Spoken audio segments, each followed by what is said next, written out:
തൃത്താല മണ്ഡലത്തിലെ കല്ലടത്തൂരിലുള്ള Gokhale government higher secondary school കെട്ടിടത്തിന്റെ നിർമ്മാണോദ്ഘാടനം തദ്ദേശ സ്വയംഭരണ എക്സൈസ് വകുപ്പ് മന്ത്രി എം.പി. രാജേഷ് നിർവഹിച്ചു. കിഫ്ബി ഫണ്ടിൽ നിന്നും 3.12 കോടി രൂപ വകയിരുത്തിയാണ് കെട്ടിടം നിർമ്മിക്കുന്നത്. 3 നിലകളിലുള്ള കെട്ടിടത്തിൽ 12 ക്ലാസ് മുറികൾ, 9 ശുചിമുറികൾ, ഭിന്നശേഷി ശൗചാലയം, സ്റ്റേജ്, ഡ്രസ്സിംഗ് റൂം എന്നീ സൗകര്യങ്ങളാണ് ഉണ്ടായിരിക്കുക. 2025 ജൂണിൽ അധ്യയന വർഷം ആരംഭിക്കുമ്പോൾ പുതിയ കെട്ടിടത്തിൽ ക്ലാസ് നടത്താനാകുമെന്നും മന്ത്രി കൂട്ടിച്ചേർത്തു.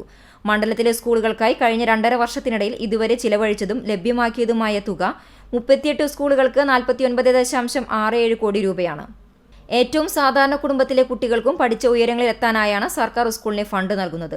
മണ്ഡലത്തിലെ കാങ്ങപ്പുഴ, കൂട്ടക്കടവ് റെഗുലേറ്ററുകളുടെ പണി റെക്കോർഡ് വേഗത്തിലാണ് പുരോഗമിക്കുന്നതെന്നും മന്ത്രി പറഞ്ഞു. ചിലരൊക്കെ ചിന്തിക്കുന്നുണ്ട്, എന്തിനാണ് ഈ സർക്കാർ സ്കൂളിൽ ഇങ്ങനെ കാശ് കൊടുക്കുന്നത് എന്ന്. നമ്മുടെ നാട്ടിലെ ഏറ്റവും സാധാരണ കുട്ടികൾക്കും പഠിച്ച് ഉയരത്തിലെത്താൻ വേണ്ടിയാണ് സർക്കാർ സ്കൂളിന് പണം കൊടുക്കുന്നത്.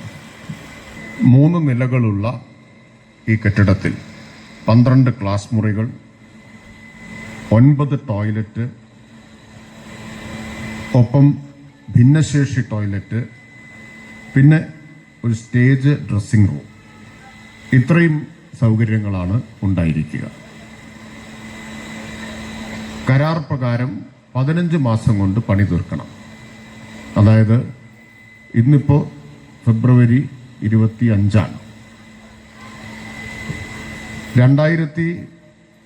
2025 ജൂണിൽ അധ്യയന വർഷം ആരംഭിക്കുമ്പോൾ നമുക്ക് ആ പുതിയ കെട്ടിടത്തിൽ ക്ലാസുകൾ നടത്താനാവും.